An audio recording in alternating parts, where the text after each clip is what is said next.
అనుకున్నదొక్కటి అయినది ఒక్కటి బోల్తా కొట్టింది రే బుల్బుల్ పిట్ట ఏదో అనుకుంటే ఇంకేదో అయ్యిందే అంతా భ్రాంతియేనా జీవితాన వెలుగింతేనా ఆశ నిరాశేనా మిగిలేది చింతేనా.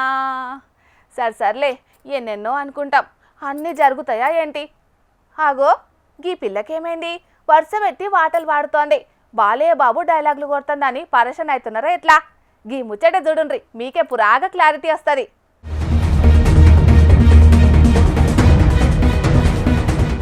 ఆశకు అద్దు లేదు, సముద్రానికి ఒడ్డు లేనట్టే తయారైందోల్లా అమెరికా పెద్దన్న ట్రంప్ అన్న కథ.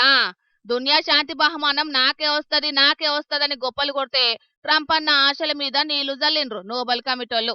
భారత్ పాకిస్తాన్ నడుమ యుద్ధానికి చెయ్యడ్డం పెట్టి నేనే ఆపిన, నన్ను దునియా మెచ్చుకొని ఈ ఒక్కపారి శాంతి బహుమానానికి సిఫార్సు చేయాలి ప్లీజ్ అని మనోళ్లను అడుకున్నాడు. ఇక మనోళ్ళు చల్ యుద్ధం నువ్వేం ఆపేది, మేమే వేసిన బాంబులకు భయపడి పాకిగాలే కాలబేరానికొచ్చిండ్రని ఎల్లగొట్టిండ్రు.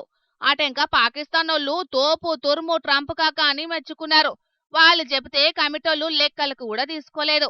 ఇక రష్యా ఉక్రెయిన్ నడుమ యుద్ధాన్ని ఆపుతున్నా అని జబ్బలు దడుచుకున్నాడు గాని వాళ్ళు ఎవరి కాలు దగ్గుతనే లేరు. ఇక ఇప్పుడిప్పుడు జర్రంత సల్లబడ్డా మొన్నటిదాకా గట్టిగానే నడిచింది వాళ్ళ పంచాది.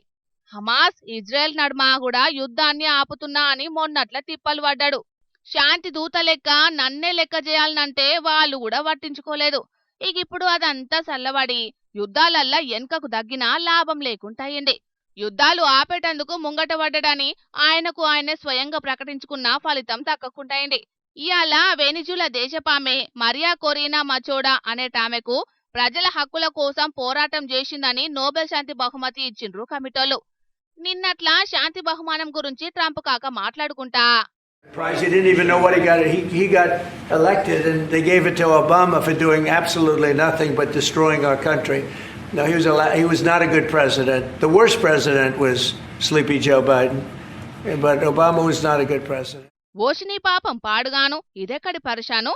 ఒబామా మంచి ప్రెసిడెంటే కాదట, ఆయన ఏం చేయకున్నా ఉత్తగానే బహుమానం ఇచ్చిండ్రని లోపటున్నదంతా కక్కిండు.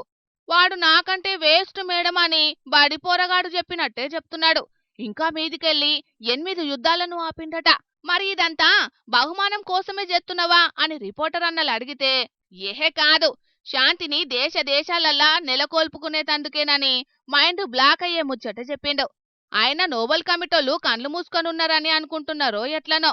అడ్డగోలు ట్యాక్సులు పెంచింది, అవసరాల కోసం దేశాల నడుమ చిచ్చులు పెట్టేది సూత్తలేరని అనుకుంటున్నాడు కావచ్చునో ట్రంప్ అన్న. కాకా ఇక ఐస్ పెట్టుకుని సల్లవాడు, లేకుంటే నువ్వు నిజంగా అగ్రరాజ్యానికి పెద్దన్నవన్నది కూడా దునియా మర్చిపోతదే అన్న.